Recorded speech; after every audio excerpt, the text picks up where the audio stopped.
ৰূপহীহাটত শোকাবহ দুৰ্ঘটনা থিতাতে নিহত হৈছে দুজনকৈ বাইক আৰোহী লগতে গুৰুতৰভাৱে আহত এজন ৰূপহীহাটৰ জ্ঞান বিকাশ বিদ্যালয়ৰ সন্মুখত সংঘটিত হৈছে এই শোকাবহ দুৰ্ঘটনাটো থিতাতে নিহত হৈছে ৰূপহীহাট কাঞ্চনপুৰৰ দুই ভাতৃ শাকিল আহমেদ আৰু মেহদি আলম আনহাতে গুৰুতৰভাৱে আহত হোৱা ৰাজদুল হক বৰ্তমান আইচিইউত ভৰ্তি হৈ আছে নিশা 10 মান বজাত সংঘটিত হৈছে এই ভয়ংকৰ দুৰ্ঘটনাটো দুৰ্ঘটনাত পতিত হোৱা বাইকখনৰ নম্বৰ হৈছে AS02AD 4032 ঘটনাস্থলীত ৰূপহীহাট আৰক্ষী উপস্থিত হৈ তদন্তৰ আৰম্ভ কৰিছে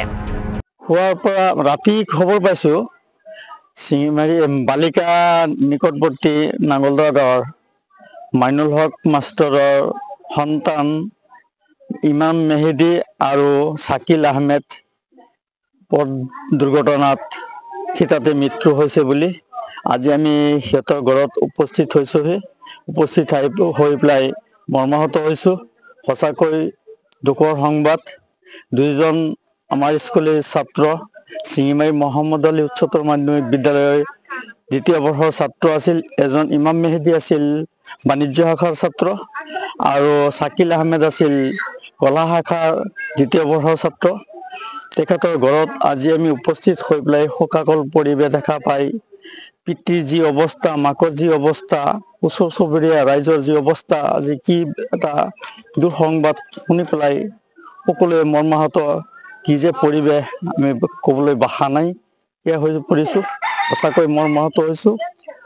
কি কম এটা পৰিয়ালতে দুইজন সন্তান এটা পৰিয়ালৰ দুইজনে সহোদৰ ভাই ককাই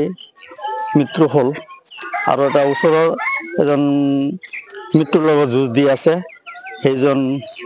গুৱাহাটী মেডিকেল হস্পিটেলত আইচিইউ ৰুমত ভৰ্তি হৈ আছে শুনা পাইছো বাকীখিনি মানে গাঁওখনতে একেখন গাঁৱৰে তিনিজন সন্তান ল'ৰা একে মাকৰ দুইজন মানে দুজন বাইক ককাই ব্যুৰ ৰিপৰ্ট ভইচ 365